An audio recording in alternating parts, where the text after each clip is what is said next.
Hello, welcome to the Tim Booker channel. I wish you a pleasant listening experience. Today, I'm going to interpret this book called Excellent Advice for Living by the renowned media personality and internet thinker, Kevin Kelly. Kevin Kelly has served as the editor-in-chief of the well-known tech media, Wired, and has contributed to magazines such as The New York Times, The Economist, Time, and Science. Today, I want to introduce this book to you, and just by its title, you can tell it's about Kevin Kelly's thoughts on personal growth. When Kevin Kelly turned 68 years old, he had an idea. He wanted to give some life advice to his newly adult children, and this eventually became a regular project for him.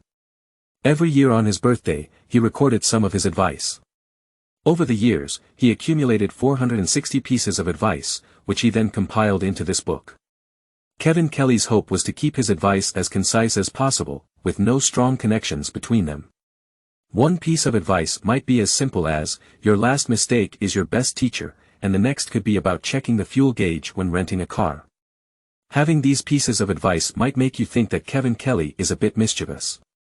For instance, he suggests acting confidently when crossing a place that might prohibit your passage, behaving as if you belong there.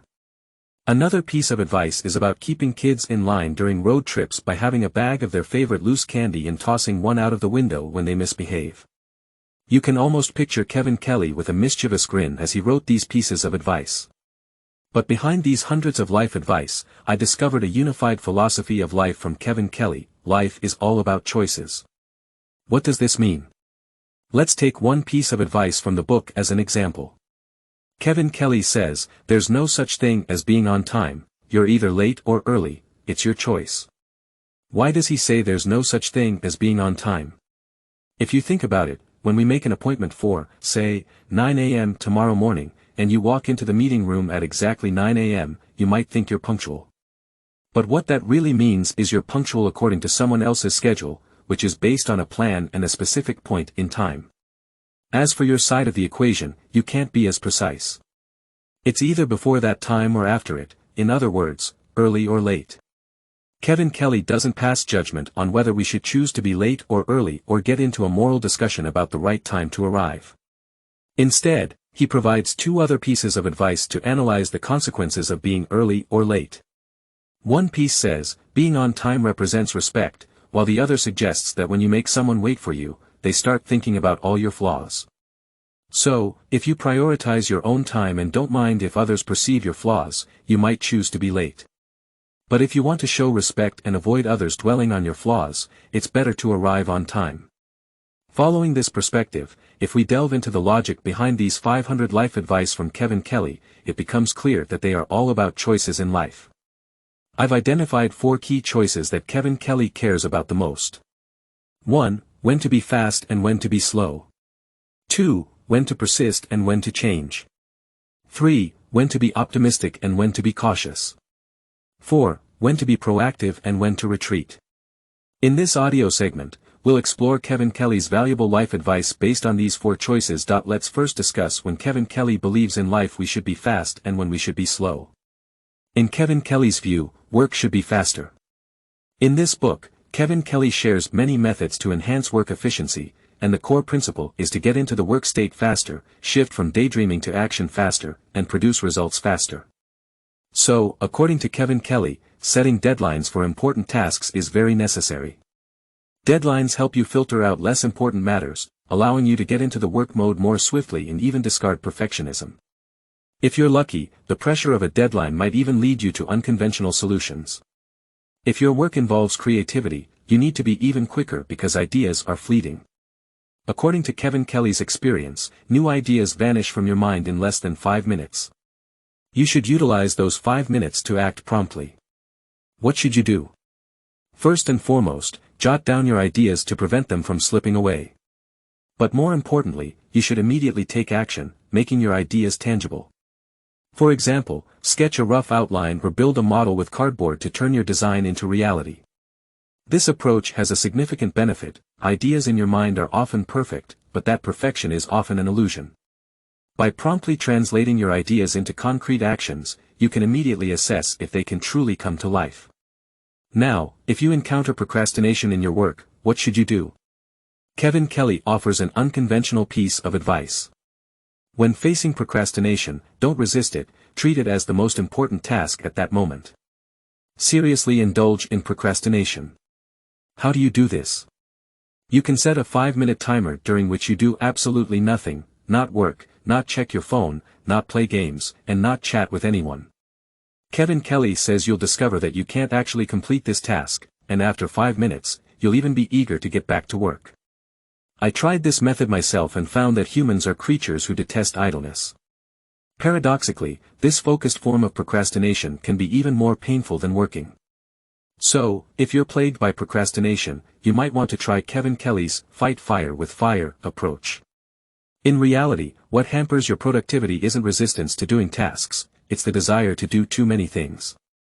In other words, the greatest enemy of efficiency isn't procrastination, it's distraction. So, Kevin Kelly advises you not to trust the concept of multitasking and recommends striving for focus. He provides 4 sieves, like filters, to help us screen out tasks that might easily distract us but are not crucial. 1. The first sieve is the deadline, which helps filter out unimportant matters. 2. The second sieve involves future commitments. Before accepting an invitation or committing to a future task, ask yourself if you'd still be willing to do it tomorrow. This helps you eliminate many unnecessary future commitments. 3. The third sieve suggests examining the agenda of a meeting beforehand to anticipate the decisions you might need to make. If you realize you won't need to make any decisions, consider avoiding the meeting. 4. The fourth sieve involves asking yourself what the worst consequence of not doing a certain task would be, helping you identify the most important tasks at the moment. So, with the time saved using these methods, what should you do? Kevin Kelly suggests that while work should progress quickly and ideas should be implemented promptly, if you have high standards for your work, you should slow down during the editing and refining process.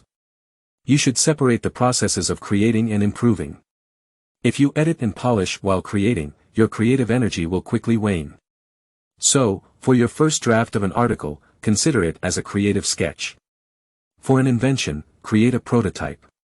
During these processes, don't overthink or criticize yourself. Let your creative thinking flow freely.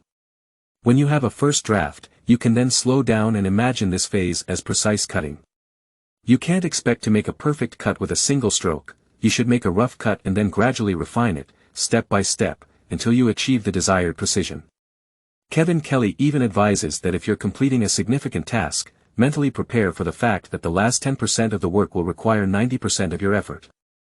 So, in essence, the speed in work is about making room for perfecting the final 10%. This is Kevin Kelly's perspective on when to be fast and when to be slow in work. As for life, Kevin Kelly's advice is that you should take it slower whenever possible. If you're visiting a museum, instead of rushing through 100 exhibits, spending only half a minute on each, it's better to focus on just 5 exhibits and spend 10 minutes with each one.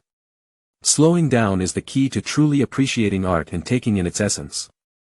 In a broader sense, Kevin Kelly suggests that you should create a small space in your life where you can pursue things without worrying about efficiency. In this little haven, you can take your time and enjoy an activity, even if you don't produce any tangible results or aren't particularly skilled at it. There's no need for guilt as long as the activity brings you enjoyment. This kind of slowness can help you stay youthful, according to Kevin Kelly. Kevin Kelly emphasizes that we often overestimate the importance of efficiency and underestimate the significance of idleness. He suggests that just as we aim for good work ethics, we also need good rest ethics. When summarizing Kevin Kelly's perspective on fast and slow, it can be encapsulated as follows: save efficiency for work and take it slow in other aspects of life. There's one exception, though. Kevin Kelly advises that you should be faster at enjoying the good things in life.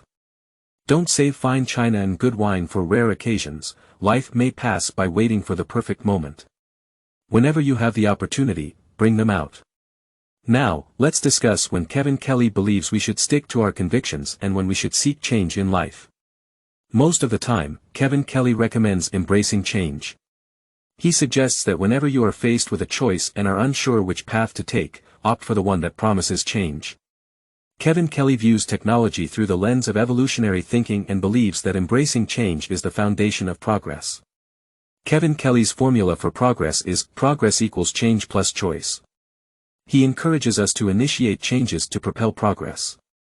He advises starting with the things you don't know because acknowledging, "I don't know," at least once a day can make you a better person. He also advocates surrounding yourself with people who are more intelligent than you, as they often know things you don't. Additionally, Kevin Kelly advises that you should learn from people who have different opinions or even offend you. Instead of immediately opposing their views, try to shift your perspective and see the issue from their point of view. This skill of considering alternative perspectives can open many doors, enhance empathy, and increase your persuasiveness. Kevin Kelly emphasizes the value of changing oneself by making small alterations to habits. For instance, try a different route home once a month or change the chair you sit in while eating dinner at home. These minor adjustments can lead to personal growth. He suggests one significant opportunity for change is to learn from your past mistakes. He even encourages quick and frequent failures as long as you continuously learn and grow from them. He acknowledges that most people resist failure because of concerns about their reputation, but he advises embracing failure gracefully. Kevin Kelly offers two reassuring ideas in this context.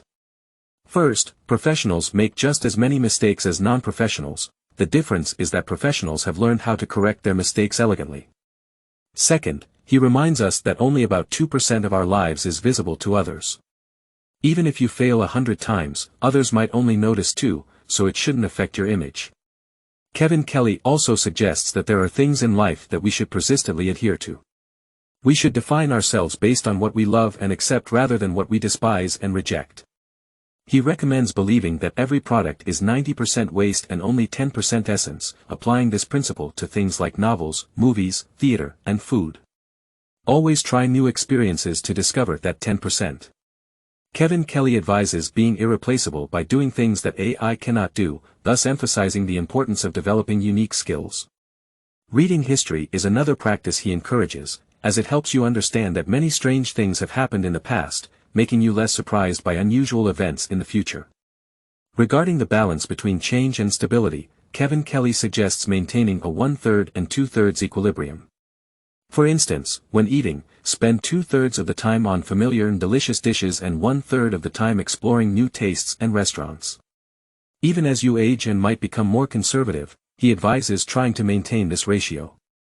To determine when to be optimistic and when to be cautious, Kevin Kelly's general advice is to maintain optimism.